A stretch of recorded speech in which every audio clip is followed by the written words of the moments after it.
আমাদের সঙ্গে অতিথি হিসেবে এই মুহূর্তে স্টুডিওতে আছেন সাবেক সংসদ সদস্য ব্যারিস্টার রুমিন ফারহানা। কথা বলবো তার সঙ্গে।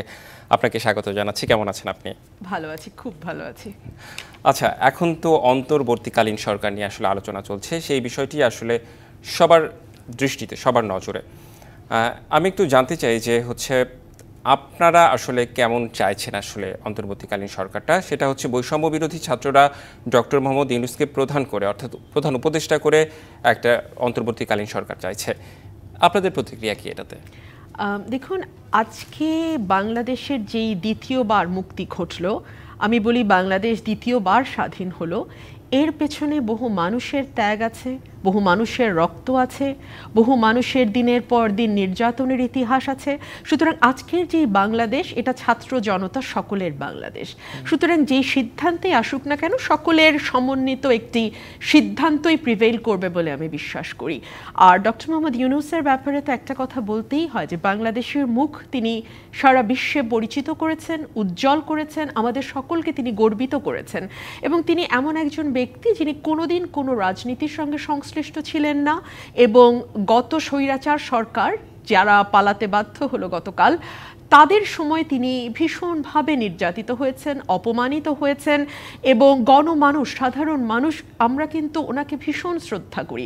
আমি আমার দলীয় পরিচয়ের বাইরে গিয়েও বাংলাদেশের একজন সাধারণ নাগরিক হিসেবে যখন দেশের বাইরে যাই, আমার পাসপোর্ট দেই এবং বলি আমি ডক্টর মোহাম্মদ ইউনূসের দেশের একজন মানুষ, তখন অটোমেটিক্যালি আমার গর্বে মাথা উঁচু হয়, বুক ফুলে যায়। তো সেই জায়গা থেকে আমি বলবো যে ওনার গ্রহণযোগ্যতা, ওনার জনপ্রিয়তা এবং বাংলাদেশকে সারা বিশ্বের কাছে উজ্জ্বল করবার ক্ষেত্রে ওনার যে ভূমিকা, সেই ভূমিকার সকল কিছু বিবেচনায় নিয়ে মানুষ যদি মনে করেন যে তাকে তত্ত্বাবধায়ক সরকারের প্রধান করা যায়, তাহলে নিশ্চয়ই তাই, কেন নয়।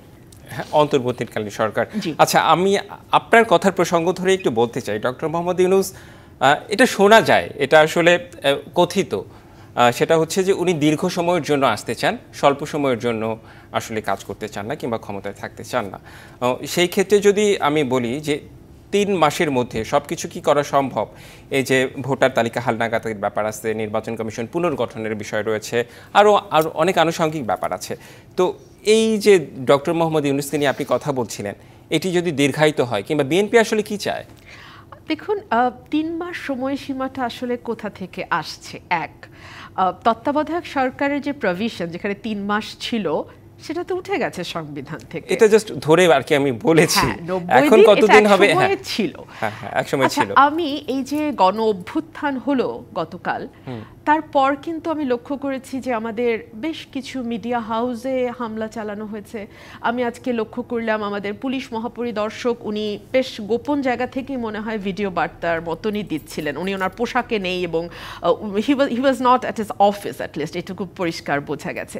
বাংলাদেশে তো আগেও সরকার পরিবর্তন হয়েছে, 96-তে হয়েছে, 2001-এ হয়েছে, 8-এ হয়েছে। আমরা তো এই ধরনের হামলা, এ ধরনের তীব্র রাগ, গণভবন ভাঙা, বঙ্গভবনে সংসদে ভাঙা, এরপরে আপনার ইন্দিরা গান্ধী কালচারাল সেন্টারে হামলা করা, 32 নম্বরের বাসা ভাঙা, এগুলো তো হয়নি। আওয়ামী লীগ তো আগেও এসছে, 96 সালে আওয়ামী লীগ ক্ষমতা এসছে, 91-তে বিএনপি এসছে, এগুলো তো আমরা দেখিনি। মানুষের এই তীব্র রাগের কারণ কি? কারণ হয়তোবা যে সরকারটি ছিল, স্বৈর সরকারটি ছিল, ফ্যাসিস্ট সরকারটি ছিল, এই দানব সরকারটি আসলে সকল প্রতিষ্ঠানকে এমনভাবে দলীয়করণ করেছে, এমনভাবে বাধ্য করেছে তাদের বয়ানটাই বারবার করতে, পুলিশ বাহিনীকে আজকে পালিয়ে বেড়াতে হচ্ছে। অনেক সাধারণ পুলিশ সদস্য আছেন, আমার দুঃখ লাগে, সত্যি বলছি। আমার বাসা যে রাতে ভাঙচুর হলো, আমার বাসায় রাত 2:30টার সময় কিন্তু আমার থানা থেকে 2জন অফিসার গিয়েছিলেন, ওরা কিন্তু গিয়েছিলেন। সুতরাং আমাদের সাধারণ পরিবারের ছেলেরা অনেকে আছেন পুলিশ সদস্য, কিন্তু তাদের সকলকে পালিয়ে বেড়াতে হচ্ছে, এমনই দানব সরকার। তো এই সকল কিছু মেরামতে তো কিছু সময় লাগবে, তাই না? মানুষের ভেতরে যে গভীর ক্ষত, যে ডিভিশন তৈরি করেছে এই সরকার গত 15 বছরে, যেই ভীষণ রকম দুঃখ, বেদনা, ক্ষত, ক্ষোভ, রাগ, এই সকল কিছুর নিরাময় তো কিছু সময় আপনাকে দিতে হবে। তার মানে সময় দীর্ঘায়িত হলে আপনাদের, এখন আপনি বলছেন যে কোনো সমস্যা নেই। আমি ব্যক্তিগতভাবে একজন নাগরিক হিসেবে, ক্ষুদ্র রাজনৈতিক কর্মী হিসেবে এবং একজন আইনজীবী হিসেবে মনে করি রাষ্ট্র মেরামতে কিছু সময়, অ্যাটলিস্ট একটা স্টেবল অবস্থায় আসতে কিছু সময় আপনাকে দিতে হবে। আমার কাছে মানে বেশ কিছু প্রশ্ন আমার আরও রয়েছে। একটা বিরতিতে আমাদের যেতে হবে, বিরতির পর ফিরে এসে আমরা আলোচনায় ফিরবো আবারও। স্বাগত আরও একবার ডিবিসি সংবাদে। আমাদের সঙ্গে অতিথি হিসেবে এই মুহূর্তে স্টুডিওতে আছেন সাবেক সংসদ সদস্য ব্যারিস্টার রুমিন ফারহানা। কথা বলছি তার সাথে। আমরা অন্তর্বর্তীকালীন সরকার নিয়ে কথা বলছিলাম। আপনার কাছে আমার বেশ কিছু প্রশ্ন রয়েছে। এই যে একটা পরিবর্তন, পট পরিবর্তন, শিক্ষাটা যদি আমি বলি, শিক্ষার জায়গাটা আসলে বিএনপি এখন আসলে কী ধরনের পদক্ষেপ নেবে? আমার কাছে প্রথম শিক্ষায় মনে হয় never under estimate the power of common people. সাধারণ মানুষের যে দুর্নিবার শক্তি, সেই শক্তিকে আসলে কোনো রাজনৈতিক দলের বা কোনো রাজনৈতিক ব্যক্তির অবজ্ঞা করা উচিত না।